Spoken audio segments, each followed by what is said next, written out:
በስመ አብ ወወልድ ወመንፈስ ቅዱስ አሐዱ አምላክ።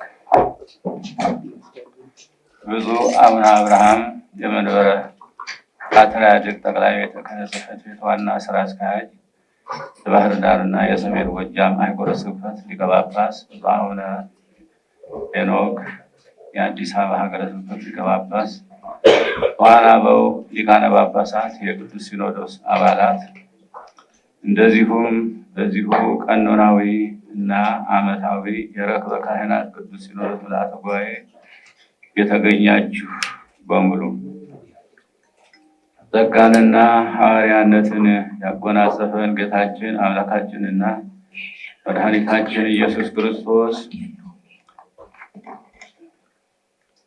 ቅድስት ትንሣኤውን በሰላም አክብረን ይህንን ዓመታዊውን የቅዱስ ሲኖዶስ ጉባኤ ለማካሄድ ስለሰበሰበን ክብርና ምስጋና ለእርሱ ይሁን።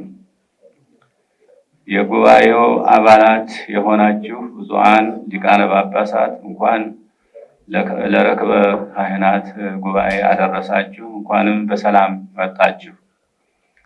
ረከብነ ጸጋ ወተሰየምነ ሐዋርያተ ከመ ናስምዖሙ ለአሕዛብ በስሙ። ከእምነት የሚነሳ መታዘዝ እንዲገኝ ጸጋንና ሐዋርያነትን ተቀብለናል። ሮሜ 1:5። ይህ ሐዋርያዊ አስተምህሮ የእኛን ተልእኮ እና ተልእኮ ያስፈልገበትን ምክንያት አጉልቶ ያሳያል። የተቀበልነው ስጦታም ምን ያህል ታላቅ እንደሆነ ምንባቡ ያስረዳል። ሐዋርያው በዚህ መልእክት የቅዱስ ወንጌልን አስተምህሮ ዋና ግብ ከእምነት የሚነሳ መታዘዝ እንደሆነ ማድረግ መታዘዝ እንዲገኝ ማድረግ ነው በማለት አስተምሮናል። እውነት ነው። ድሮም ቢሆን ለእግዚአብሔር መታዘዝ አቅቶን ነው የወደቅነው። ዛሬም የምንነሳው ከእምነት የተነሳ መታዘዝን ገንዘብ ስናደርግ ነው። ከሁሉ በፊት እምነት ይቀድማል። በኋላም ደግሞ ለእምነቱ በሙሉ ልብ መታዘዝ ያስከትላል። ይህ ሲሆን መዳንና ትንሣኤ ያስገኛል። ዓለም በእግዚአብሔር እየተደረገላት ያለው ጥሪ ይኸው የመታዘዝ ጥሪ ነው። ይህንን መለኮታዊ ጥሪ ለዓለም የማዳረስ ኃላፊነትም ለእኛ ለቅዱስ ሲኖዶስ አባላት የተሰጠ እንደሆነ ሐዋርያው አስገንዝቦናል። ኃላፊነቱ ሲሰጠን ከነ መሳሪያው ነው። እሱም ጸጋና ሐዋርያነት ነው። እኛም እሱን ተቀብለናል። እንግዲያውስ የተቀበልነውን ጸጋና ሐዋርያነት በዓለም ውስጥ ላለው ሕዝበ እግዚአብሔር አገልግሎት ላይ ማዋል ከኛ ይጠበቃል። ብፁዓን አበው ሊቃነ ጳጳሳት፣ የቅዱስ ሲኖዶስ አባላት፣ የኢትዮጵያ ኦርቶዶክስ ተዋሕዶ ቤተ ክርስቲያን ቅዱስ ሲኖዶስ በአሁኑ ጊዜ የሌለበት ክፍለ ዓለም የለም። ምክንያቱም የዚህ ሲኖዶስ ወኪሎች ሊቃነ ጳጳሳት በአፍሪካ፣ በአውሮፓ፣ በሰሜን አሜሪካ፣ በላቲን አሜሪካ፣ በካናዳ እና በመካከለኛው ምስራቅ፣ በእስያና በአውስትራሊያ ወዘተ የሚገኙ ሕዝበ እግዚአብሔር ምዕመናንን በማገልገል ላይ ይገኛሉና ነው። ይህ ዕድል የኢትዮጵያ ኦርቶዶክስ ተዋሕዶ ቤተክርስቲያን ቅዱስ ሲኖዶስ መለኮታዊ ተልእኮውን በአጽናፈ ዓለም ሁሉ ለማዳረስ ምቹ መደላድል ፈጥሮለታል። ከዚህም በመነሳት በየክፍለ ዓለሙ የሚገኙ የቤተ ክርስቲያናችን ሊቃነ ጳጳሳት ከትውልደ ኢትዮጵያውያን ባሻገር የየአካባቢውን ሕዝብ በማስተማርና በማቀፍ የተጣለባችሁን ሐዋርያዊ ተልእኮ በትጋትና በንቃት መወጣት ይኖርባችኋል።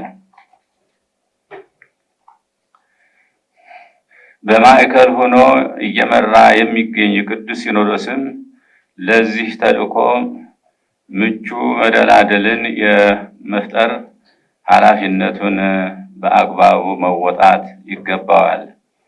በተለይም ትምህርተ ሃይማኖትንና ቀኖና ቤተ ክርስቲያንን የተማሩና በጥልቀት የተገነዘቡ ብስለትም ያላቸው እንደዚሁም በቋንቋና በስነ ልቡና ዕውቀት የላቀ ሀብተ ጸጋ ያላቸውን በሐዋርያነት እያሰለጠነ በአጽናፈ ዓለም ሁሉ ሊያሰማራ ይገባል። ብፁዓን ሊቃነ ጳጳሳት፣ የቅዱስ ሲኖዶስ አባላት በብሂለ አበው ፀሐይ ለመስኮቷ ሳታበራ ወዘተ እንደሚባለው ለሌላው በብቃት መድረስ እንችል ዘንድ እኛ የቅዱስ ሲኖዶስ አባላት የሲኖዶሱ መንበር በሚገኝበት ምድረ ኢትዮጵያ ከመቼውም የተሻለ ስራ በመስራት ለእግዚአብሔር መታዘዝ፣ ሕዝቡንም ማገልገል ይገባናል። ሁላችንም እንደምንገነዘበው በሲኖዶሳችን ያልታቀፉ ብዙ ወገኖች በሀገር ውስጥ አሉን። እነዚህ ወገኖች አንዳንዶቹ በተለያዩ ምክንያት ከኛ የወጡ ናቸው።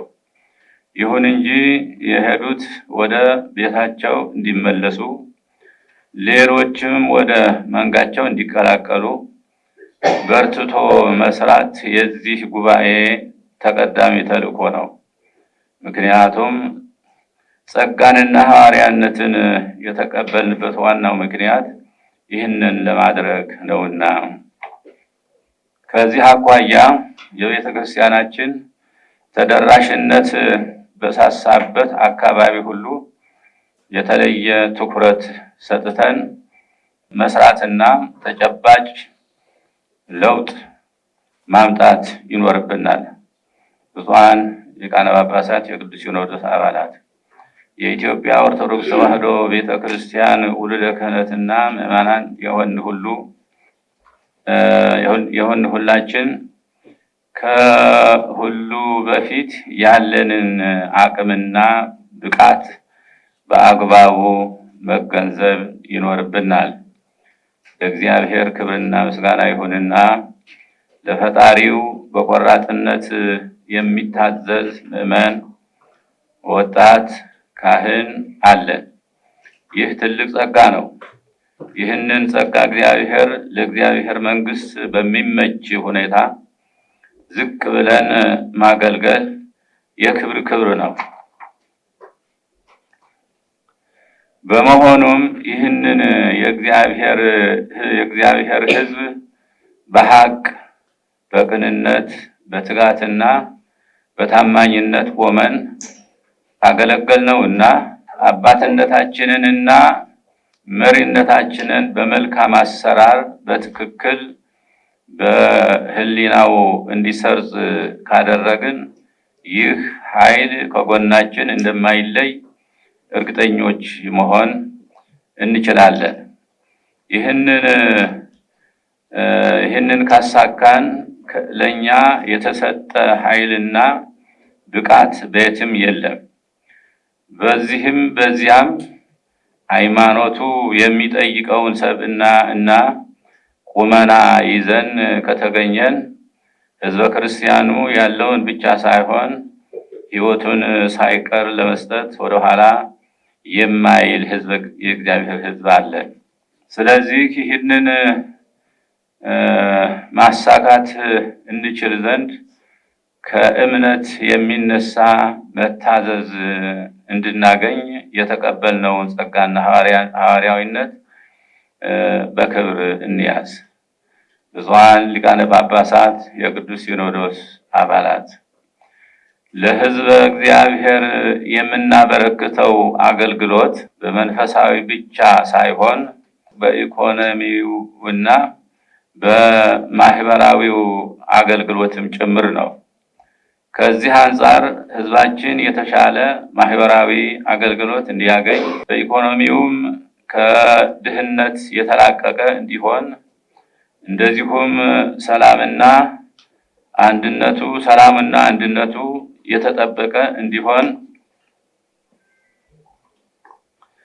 በማስተማርም በተግባር በመሳተፍም የሕዝቡ መሪዎችና አርአያ ሆነን መስራት ይገባናል። በተለይም ከሰላም እጦት የተነሳ በእጅጉ እየተጎዳ ያለው ሕዝባችን ሰላምና ፍትህ እንዲያገኝ በጸሎትም በትምህርትም በምክርም ተግተን መስራት አለብን። እንዳጋጣሚ ሆኖ የኢትዮጵያ ሕዝብ ከእንግልት የተለየበት ጊዜ ብዙ እንዳልሆነ ይታወቃል። ለእንግልት እየተዳረገ ያለውም የሌሎች እጅ ባይለየውም በዋናነት በገዛ ልጆቹ ነው። እናት በገዛ ልጆቿ ስትንገላታ ማየት እጅግ አሳዛኝ ነገር ነው። እንደዚህ ያለው ነገር በደንብ ያልታሰበበት አካሄድ በብስለትና በንስሐ ማስተካከል አሸናፊነትን እንጂ ተሸናፊነትን አያሳይምና ሊታሰብበት እንመክራለን። ከዚህ አንጻር ኢትዮጵያን ወደ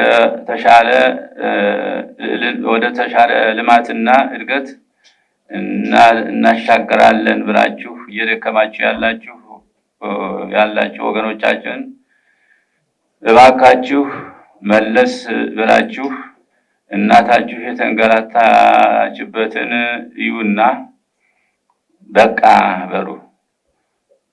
ሁሉን የሚያግባባ ነገር ፈልጉና ችግሮቹን በሰላማዊ ውይይት ፍቱ። በዚህ አማራጭ እናት ሀገር እፎይታ እንድታገኝ አድርጉ። ይህንም ለውድ እናት የሚደረግ ካሳ አድርጋችሁ ውሰዱት። የቤተ ክርስቲያናችን ወቅታዊ መልእክትና ጥሪም ይህ ነው። በመጨረሻም የቤተ ክርስቲያናችን መንፈሳዊ፣ ማህበራዊ፣ ኢኮኖሚያዊና አስተዳደራዊ አፈጻጸማችንን በመገምገም ለቀጣዩ ጊዜ የሥራ አቅጣጫን የሚያስቀምጠው የርክበ ካህናት ቅዱስ ሲኖዶስ ቀኖናዊ ጉባኤ በዛሬው ዕለት የተጀመረ መሆኑን ለኦርቶዶክሳውያን ሕዝበ ክርስቲያን እናበስራለን። እግዚአብሔር የተባረከና የተቀደሰ ጉባኤ ያድርግልን።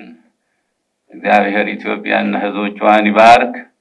ወስብሐት ለእግዚአብሔር አሜን።